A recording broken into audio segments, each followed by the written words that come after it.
un père sans cœur a abandonné son fils parce qu'il ne voulait pas élever un enfant souffrant d'une malformation de la main. Mais 26 ans plus tard, son destin l'a humilié lorsqu'il a eu besoin d'une opération coûteuse, et personne d'autre que son fils n'a pu l'aider. « Papa, tu veux bien venir me voir? Tu m'aimes, n'est-ce pas ?» Max, 7 ans, a demandé à son père, William. Mais celui-ci n'a pas répondu. Il est resté silencieux, comme il l'a fait plusieurs fois dans sa vie, prétendant que tout allait bien. Malheureusement, ce jour-là, William a abandonné Max. William ne voulait pas élever Max parce que le petit garçon était né avec une malformation de la main. À ses yeux, Max n'était pas normal, et William ne voulait pas d'un enfant anormal. La femme de William était morte pendant son accouchement, et lorsqu'il a tenu Max pour la première fois, il s'est senti mal en découvrant que son fils avait une main incomplètement développée. Sa femme n'était plus là, et son fils était né handicapé. Le moins que l'on puisse dire, c'est que William détestait sa vie. Pendant cet temps, William souffrait intérieurement et voulait simplement que Max disparaisse. Les jolis rires et les yeux bleus du garçon, qui ressemblait étrangement à sa défunte femme, ne lui plaisaient guère, et il détestait aussi quand il l'appelait papa. En fait, William n'a jamais été là pour Max. Il ne célébrait pas ses anniversaires et était tout le temps absent. Il ne parlait presque jamais avec amour à son fils.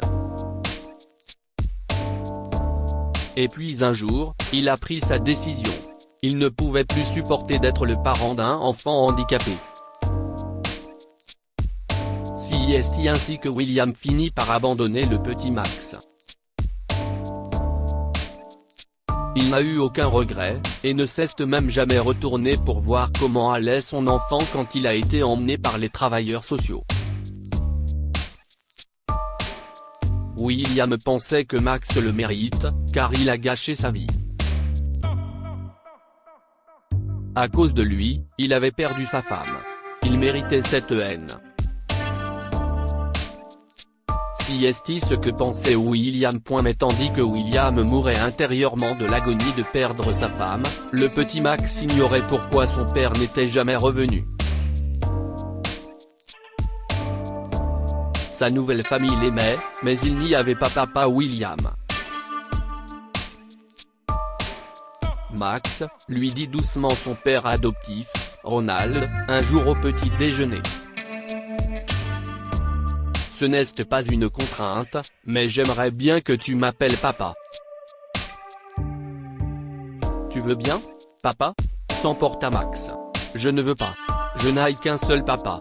Et il va venir me chercher à la maison. Ses parents d'accueil échangèrent des regards inquiets.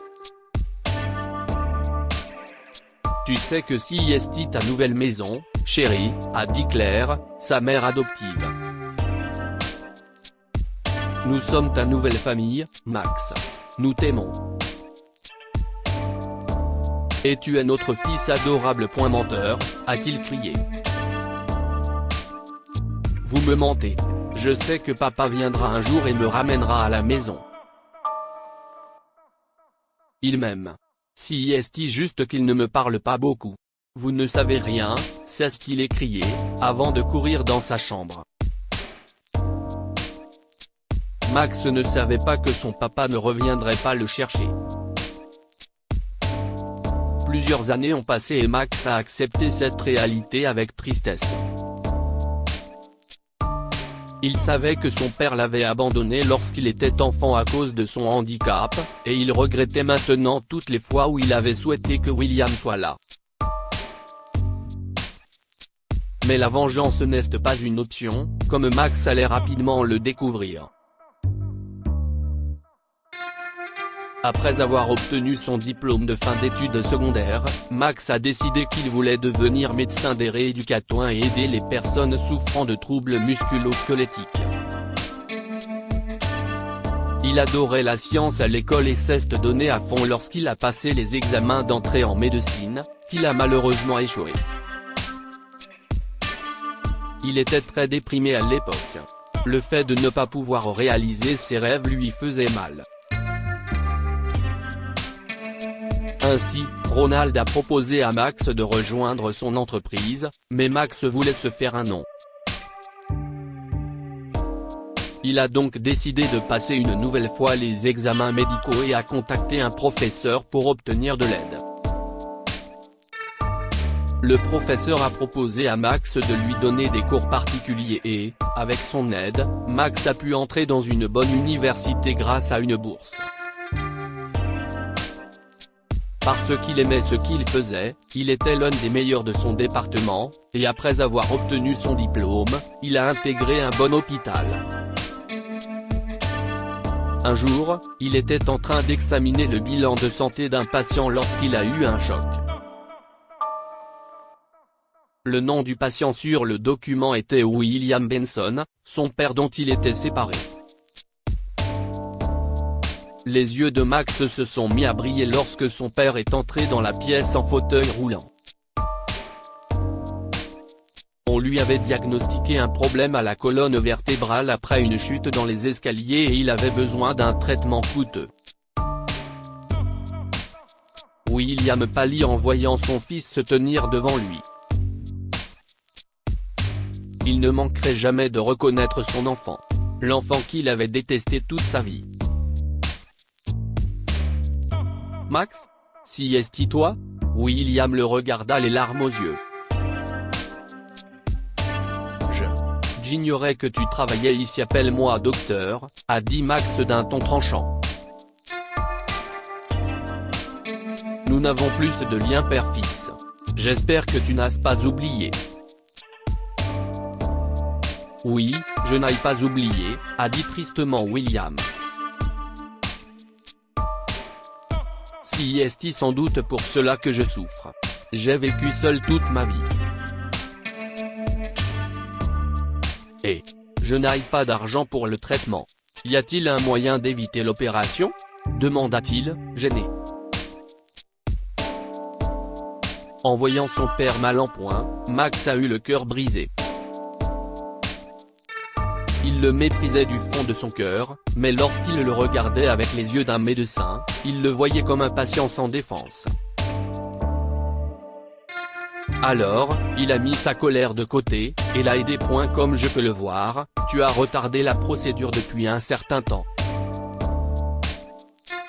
Je vais m'en occuper, a-t-il déclaré. Tu n'as pas à payer. William était choqué, et il s'est mis à pleurer. Pourquoi faire cela? Pourquoi aides-tu un homme qui t'a abandonné il y a 26 ans? Je suppose que nous pourrions programmer l'opération la semaine prochaine, répondit Max comme s'il n'avait pas entendu ce qu'a dit son père. D'ici là, ne reste calme. Une semaine plus tard, William passait sous le bistouri, et Max s'assurait que l'opération soit un succès. Il a contracté un prêt pour payer le traitement de son père. Quand William a repris conscience après l'opération, Max était à son chevet. Tu te sens bien? Est-ce que tu ressens une quelconque gêne? A-t-il demandé. William n'a pas prononcé un mot. Il était en larmes. Il a fini par murmurer, « Je me déteste. J'ai été un père horrible. S'il te plaît, pardonne-moi. Je ne mérite pas ta gentillesse, mon fils. » Max le regarda tristement. « Eh bien, dit-il, je t'ai pardonné il y a longtemps. Si est juste que je ne pourrai plus jamais te voir comme un père. Prends soin de toi. Et je te souhaite un prompt rétablissement. » Max a quitté le service sans se retourner, mais il a tout de même jeté un petit coup d'œil à travers la vitre ronde de la porte une fois sorti. Il a vu l'homme pleurer et cela l'a peiné. Je t'aille pardonner du fond du cœur, papa. En tant que fils, je ne peux pas te haïr, même si j'essaie de toutes mes forces, se dit-il avant de s'en aller. Que pouvons-nous apprendre de cette histoire? Il n'est pas facile de pardonner, mais un cœur fort peut et doit le faire. William a beaucoup souffert dans sa vie après avoir abandonné son fils, et il a fini par le regretter. Max, devenu adulte, l'a compris et a pardonné à son père. Le lien entre un parent et un enfant est celui de l'amour. La décision froide de William d'abandonner Max a laissé une blessure dans le cœur de Max que même le temps n'a pas pu guérir. Bien qu'il ait pardonné à William et qu'il soit passé à autre chose, il en veut toujours au moment où il a bêtement attendu que William l'embrasse et l'aimait. Partagez cette histoire avec vos amis.